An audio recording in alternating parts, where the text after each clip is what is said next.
informativo 1095 de 2023, divulgado em 26 de maio de 2023 do STF, retirado do site do STF.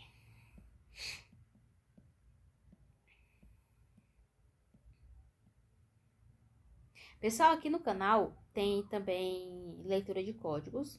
E por enquanto só estou dando uma pausa na leitura dos códigos para anexar aqui a leitura de jurisprudência. Mas loguinho eu volto para os códigos, tá bom? Aproveitando, curte o vídeo, se inscreva, comenta, compartilha, comenta também no ok, legal. Se você não gostar de comentar, só curtir, encaminhar para alguém, encaminhar pelo menos pro seu próprio eu do WhatsApp, já encaminhar, eu acho, tá? Se inscrever, por favor, obrigada. E vamos lá. Matérias: direito constitucional, agentes públicos, magistratura, aposentadoria compulsória, processo legislativo e iniciativa de leis. O tema a ser discutido será aposentadoria compulsória de magistrados, ADI 5430/DF. Tese fixada. Não se submete à reserva de iniciativa à Lei Complementar Nacional que, regulamentando a Emenda Constitucional 88 de 2015, fixa em 75 anos a idade de aposentadoria compulsória para todos os agentes públicos titulares de cargos efetivos ou vitalícios. Resumo. É constitucional por tratar de matéria que não se submete à reserva de iniciativa do Supremo Tribunal Federal, a Lei Complementar 152 de 2015, de autoria parlamentar, que, ao elevar a idade de aposentadoria compulsória no serviço público para 75 anos de idade, inclui os magistrados. Em que pese esta Corte já ter decidido, em sede cautelar, pela necessidade da edição de Lei Complementar Nacional de iniciativa do STF para regulamentar a aposentadoria compulsória dos magistrados, posteriormente, em sessão administrativa, entendeu inexistir vício formal de iniciativa no projeto que originou a Lei Complementar 152 de 2015. Isso porque a aposentadoria dos membros do Poder Judiciário aos 75 anos de idade decorreria do próprio sistema normativo constitucional, e a lei a ser editada com o propósito de regulamentar o tema consistiria em regra de aplicação geral, dispensando-se a observância estrita de iniciativa legislativa. Essa compreensão foi consolidada pelo Tribunal no julgamento da ADI 5.940/DF e deve prevalecer pelas seguintes razões. 1. A iniciativa privativa é excepcional, sendo a regra geral a possibilidade de propositura de projeto de lei por qualquer membro do Congresso Nacional, artigo 61 da CF. 2. A juridicidade do modelo previdenciário da magistratura e seu tratamento uniforme com os demais agentes públicos, artigo 40, acumulado com o artigo 93, inciso 6 da CF, em especial para permitir a previsibilidade e o equilíbrio das contas públicas. E 3. A observância ao princípio da isonomia, dada a ausência de qualquer elemento singular que legitime tratamento previdenciário distinto aos membros do Poder Judiciário frente aos demais servidores titulares de cargos efetivos ou vitalícios. Com base nesses entendimentos, o plenário, por unanimidade, julgou improcedente a ação para assentar a constitucionalidade do artigo 2º, inciso 2 da Lei Complementar 152 de 2015. Próximo. Direito constitucional, controle de constitucionalidade, arguição de descumprimento de preceito fundamental, processo e julgamento, ADPF incidental, poder geral de cautela, efeitos vinculantes erga omnes, modulação dos efeitos. O tema a ser discutido será constitucionalidade de dispositivos da lei da ADPF, ADI 2231/DF. Tese fixada. É constitucional a Lei 9.882 de 99, que dispõe sobre o processo e julgamento da arguição de descumprimento de preceito fundamental. Resumo. A Lei 9.882 de 99 foi editada com estrita observância à ordem constitucional e representa verdadeiro marco na mudança do tipo de fiscalização realizada pelo Supremo Tribunal Federal, com ênfase na tutela dos preceitos fundamentais não amparados pelos outros meios de controle concentrado de constitucionalidade. No que se refere à DPF incidental paralela, Lei 9.882 de 99, artigo 1º, parágrafo único, inciso 1, a previsão não representa ampliação das competências do STF, artigo 102, parágrafo 1º da CF, pois objetivou permitir a prorrogação da Corte para apreciar relevantes controvérsias constitucionais concretamente debatidas em qualquer juiz ou tribunal, quando inexistente outra forma idônea de tutelar preceitos fundamentais. Ela se revela como um mecanismo que contribui para uma maior segurança jurídica, eis que propicia de modo eficaz que uma decisão sobre a mesma questão de direito ocorra de forma isonômica e uniforme. Por sua vez, a possibilidade de suspensão de processo ou de efeitos de decisões judiciais, Lei 9.882 de 99, artigo 1º, parágrafo 3º, representa importante instrumento de economia processual e de uniformização da orientação jurisprudencial. Essas medidas visam evitar que a tutela de preceitos fundamentais se torne ineficaz ou que sejam proferidas decisões contraditórias sobre a mesma questão, o que comprometeria a segurança jurídica e a efetividade da prestação jurisdicional. Ademais, a possibilidade de atribuição de efeitos vinculantes e eficácia erga omnes às decisões proferidas em sede ADPF, Lei 9.872 de 99, artigo 10, caput, parágrafo 3º, estão intrinsecamente relacionadas à própria natureza e às finalidades do controle objetivo e concentrado de constitucionalidade. Já a modulação dos efeitos, artigo 11 da Lei 9.872, implica uma ponderação entre a norma violada e as normas constitucionais que protegem os efeitos produzidos pela lei declarada inconstitucional. Com base nesses entendimentos, o plenário, por unanimidade, conheceu parcialmente da ação e, nessa extensão, a julgou improcedente para declarar a constitucionalidade da Lei 9.872 de 99. Próximo. Direito Constitucional, recepção de normas anteriores à Constituição Federal de 1988, organização do Estado, domínio público, bens da União, terrenos marginais de rios, ilhas, terrenos de marinha, zonas sob influência das marés. Titularidade da União sobre bens localizados em zonas sob a influência das marés. Esse é o tema a ser discutido. A DPF 1008/DF.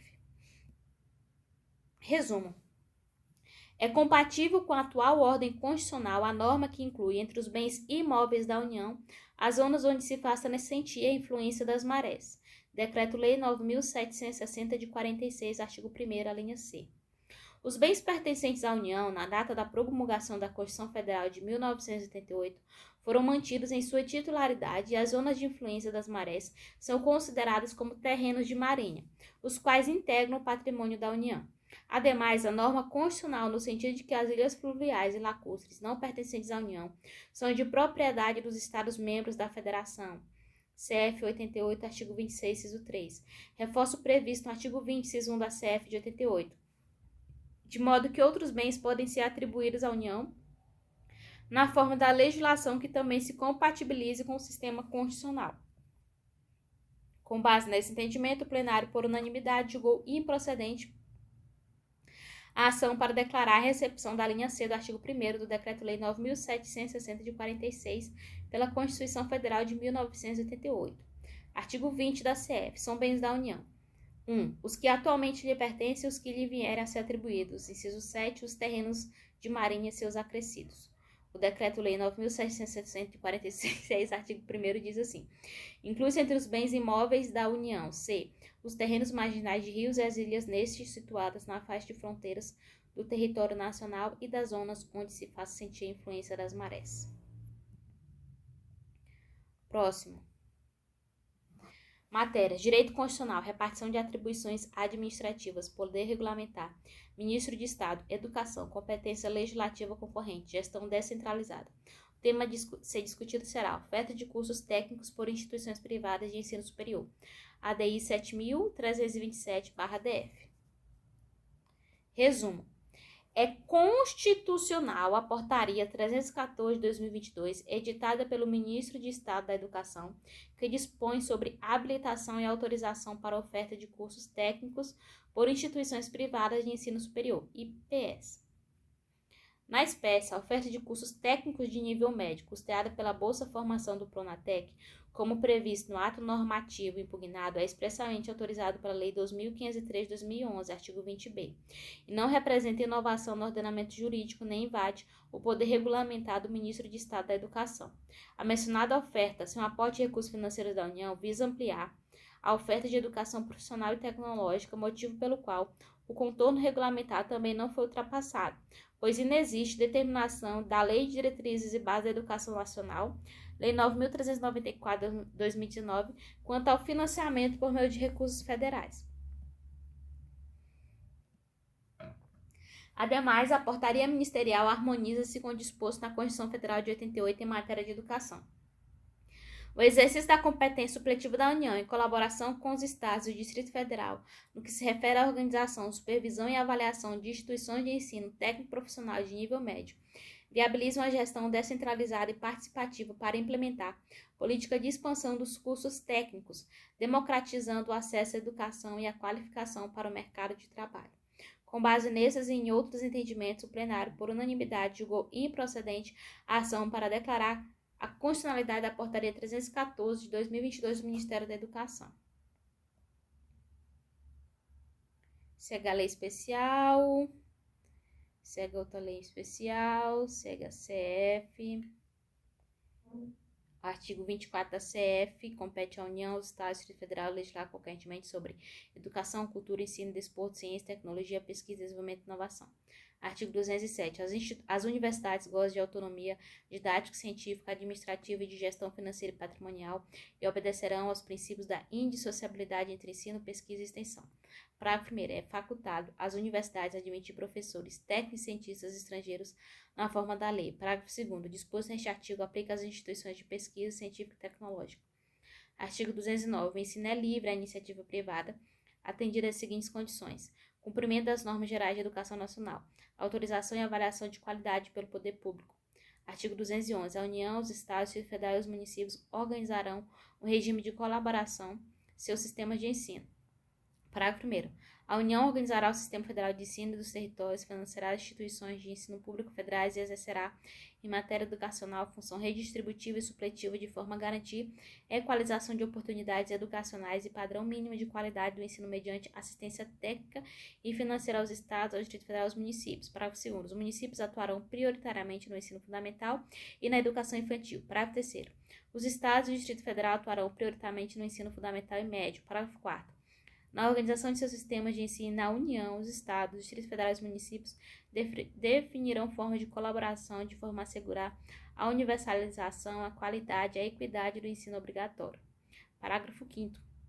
A educação básica pública atenderá prioritariamente o ensino regular. Parágrafo 6º. A União, os Estados, o Distrito Federal e os municípios exercerão ação redistributiva em relação às suas escolas. Parágrafo 7º. O padrão mínimo de qualidade que trata o parágrafo 1º deste artigo considerará as condições adequadas de oferta e terá como referência o custo aluno-qualidade, CAC, pactuados em regime de colaboração na forma disposta em lei complementar, conforme o parágrafo único do artigo 23 da Constituição.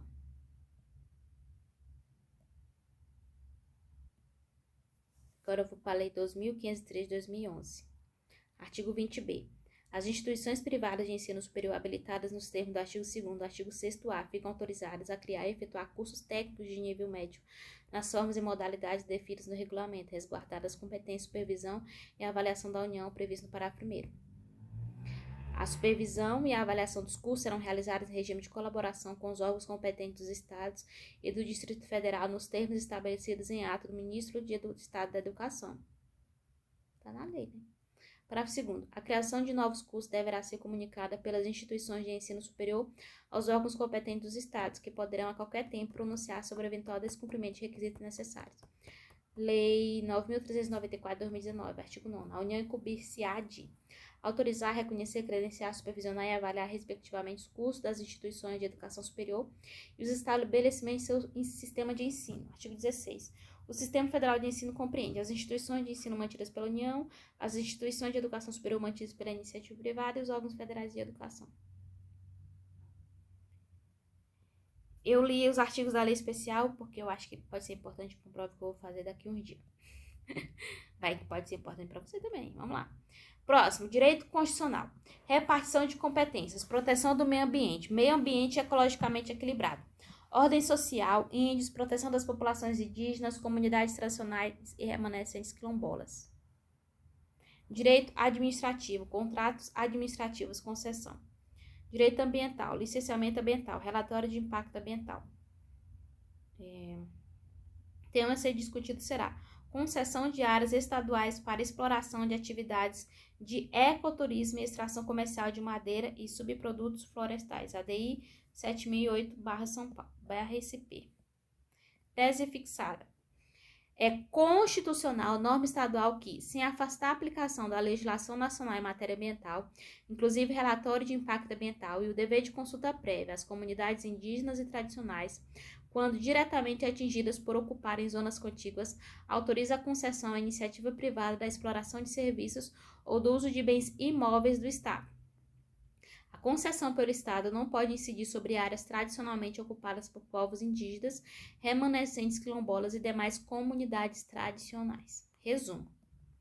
É constitucional lei estadual que autoriza a iniciativa privada a concessão da exploração do serviço ou do uso de áreas inerentes ao ecoturismo e à exploração comercial de madeira ou de subprodutos florestais, desde que respeite a legislação ambiental federal e não incida sobre áreas tradicionalmente ocupadas por povos indígenas, remanescentes quilombolas e demais comunidades tradicionais. A lei estadual impugnada disciplina as condições e os requisitos mínimos para a outorga das concessões à iniciativa privada, da exploração de serviços ou do uso de bens imóveis locais. Desse modo, a norma não afasta a incidência de normas de proteção ambiental de caráter geral editadas pela União que compreendem a obrigatoriedade de licenciamento para empreendimentos e atividades potencialmente poluidoras. Ademais, ela também observa o Estatuto Protetivo da População Indígena, que inclui o dever constitucional de consulta prévia às comunidades indígenas e tradicionais diretamente afetadas. Entretanto, se a concessão ocorrer em território indígena, estará eivada de inconstitucionalidade, por se tratar de área pertencente à União, artigo 20, inciso 11 da CF, e de usufruto exclusivo dos índios, artigo 231 da CF. Da mesma forma, as áreas ocupadas por comunidades tradicionais e de remanescentes quilombolas não podem ser cedidas à iniciativa privada. Isso porque elas utilizam suas terras não só como moradia, mas como o elo que mantém a união do grupo e que permite a sua continuidade no tempo por sucessivas gerações, de modo a possibilitar a preservação de sua identidade, cultura, valores e maneira de viver. Artigo 215 do 216 da CF, artigo 68 do ADCT e Convenção 169 da OIT, artigo 13 e 14. Sendo indiferente a fase em que se encontra a regularização fundiária ou a demarcação e proteção das terras. Com base nesse entendimento, o plenário, por unanimidade, julgou parcialmente procedente a ação para conferir interpretação conforme a Constituição, a Lei 16.260 do Estado de São Paulo, no sentido de afastar de sua incidência as terras tradicionalmente ocupadas por comunidades indígenas, remanescentes quilombolas e demais comunidades tradicionais. Artigo 231 da CF. São reconhecidos aos índios sua organização social, costume, línguas, crenças, tradições e os direitos originários sobre as terras que tradicionalmente ocupam, competindo à União demarcá-las, proteger e fazer respeitar todos os seus bens. Parágrafo 1º. São terras tradicionalmente ocupadas pelos índios e por eles habitadas em caráter permanente, as utilizadas para suas atividades produtivas, as imprescindíveis à preservação dos recursos ambientais necessários ao seu bem-estar e as necessárias à sua reprodução física e cultural, segundo seus usos, costumes e tradições. Parágrafo 2º. As terras tradicionalmente ocupadas pelos índios destinam-se à sua posse permanente, cabendo-lhes o usufruto exclusivo das riquezas do solo, dos rios e dos lagos nelas existentes. Parágrafo 3º. O aproveitamento dos recursos hídricos, incluídos os potenciais energéticos, a pesquisa e a lavra das riquezas minerais em terras indígenas, só podem ser efetivados com a autorização do Congresso Nacional, ouvidas as comunidades afetadas, ficando-lhes assegurada participação nos resultados da lavra na forma da lei. Parágrafo 4º. As terras de que trata este artigo são inalienáveis e indisponíveis, e os direitos sobre elas imprescritíveis. Parágrafo 5º. É vedada a remoção dos grupos indígenas de suas terras, salvo ad referendo do Congresso Nacional em caso de catástrofe ou epidemia que ponha em risco sua população, ou no interesse da soberania do país após deliberação do Congresso Nacional, garantido em qualquer hipótese o retorno imediato logo que cesse o risco. Parágrafo 6º. São nulos e extintos, não produzindo efeitos jurídicos, os atos que tenham por objeto a ocupação, o domínio e a posse das terras a que se refere este artigo, ou a exploração das riquezas naturais do solo, dos rios e dos lagos nelas existentes, ressalvado relevante interesse público da União, segundo o que dispuser a lei complementar, não gerando nulidade e a extinção do direito à indenização ou ações contra a União. salvo na forma da lei quanto às benfeitorias derivadas da ocupação de boa-fé. Parágrafo 7º. Não se aplica às terras indígenas o disposto no artigo 174, parágrafo 3º e parágrafo 4º. Próximo. Matérias: direito eleitoral, mandato, convocação de suplente, direito administrativo, licença para tratamento de interesse particular. Direito constitucional, Estados federados, organização dos poderes, princípio da simetria. Licença de deputado estadual para tratar de interesse particular. O tema a ser discutido será licença de deputado estadual para tratar de interesse particular e convocação de suplente. ADI 7.253/C. Resumo. O prazo previsto para a convocação de suplente, no caso de licença de parlamentar para tratar de interesses particulares, artigo 56, parágrafo 1º da CF, é de observância obrigatória pelos Estados-membros e deve ser adotada pelas respectivas Assembleias Legislativas. Conforme jurisprudência desta Corte, o princípio da simetria submete Estados e municípios a observarem suas ordens jurídicas os parâmetros estabelecidos pela Constituição Federal de 1988. Na espécie, a norma impugnada, ao diminuir o prazo para a convocação de suplente de deputado estadual licenciado, propicia alternância excessiva no exercício do mandato e até mesmo o abuso da prerrogativa de licença para tratar de interesse particular, em ofensa aos princípios republicano, democrático, da soberania popular e da moralidade administrativa. Com base nesse entendimento, o plenário, por unanimidade, julgou procedente a ação para declarar a inconstitucionalidade da expressão para tratar-se de remuneração de interesse particular por prazo superior a 60 dias, previsto no parágrafo 1º do artigo 43 da Constituição do Estado do Acre. Artigo 27 da CF. O número de deputados à Assembleia Legislativa corresponderá ao triplo da representação do Estado na Câmara dos Deputados e atingido o número de 36, será acrescido de tantos quantos forem os deputados acima de 12. Parágrafo 1º. Será de 4 anos o mandato dos deputados estaduais, aplicando-se-lhe as regras desta Constituição sobre o sistema eleitoral, inviolabilidade, imunidades, remuneração, perda de mandato, licença, impedimentos e incorporação às Forças Armadas. Artigo 56. Não perderá o mandato o deputado ou senador: 1. Investido no cargo de ministro de Estado, governador de território, secretário de Estado do Distrito Federal, de território de prefeitura de capital ou chefe de missão diplomática temporária. 2.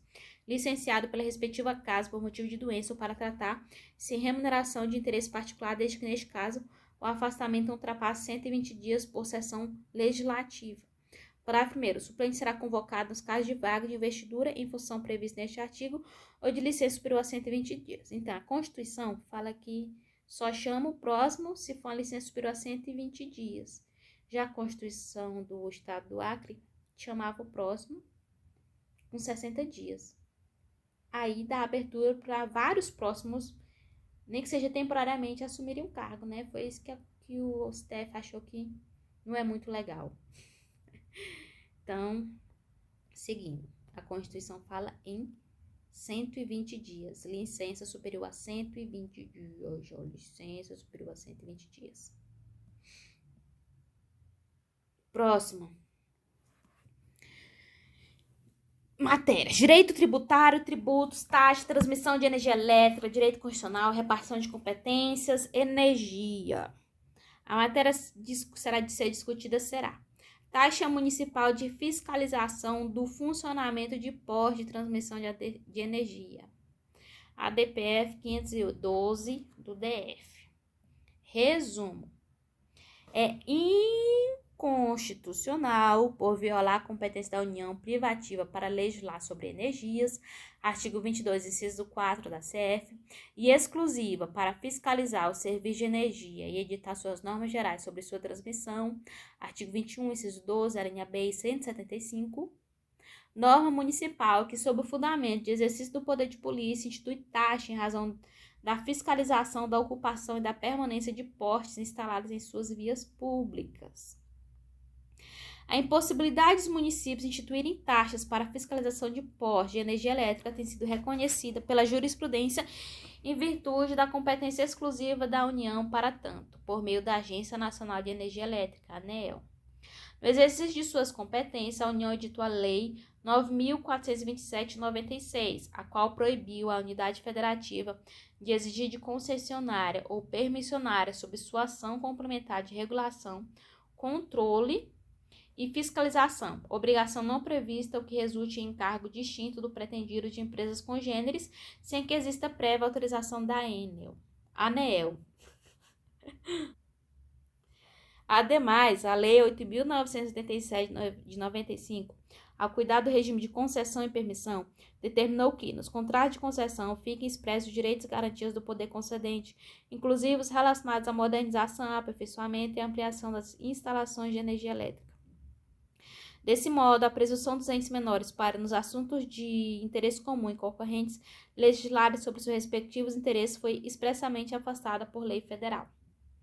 Com base nesses e outros entendimentos, o plenário, por unanimidade, julgou procedente a ação para declarar a inconstitucionalidade do artigo 5º, inciso 6 da Lei Complementar 21 de 2022 do município de Santa Maria da Imperatriz Santa Catarina, com eficácia ex nunc, de convênio, de modo a produzir efeitos a partir da publicação da ata deste julgamento.